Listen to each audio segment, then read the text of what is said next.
1. Solder the chip onto the VSB board, ensuring that the first pin of the chip is aligned with the corresponding point on the VSB.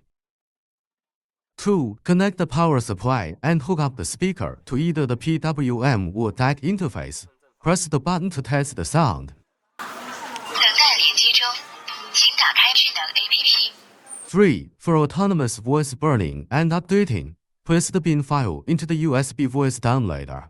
Connect the USB downloader to the computer, which will show up as a removable disk. Place the compile bin file into the disk, ensuring that there is only one file starting with WT588F. 4. Align the GND of the USB downloader with the GND interface on the VSB board.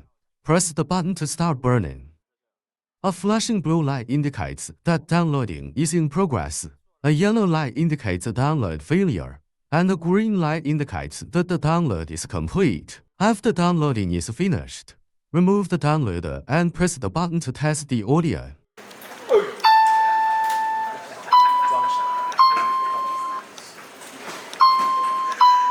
可以听到我们这里面的bin文件已经更改了。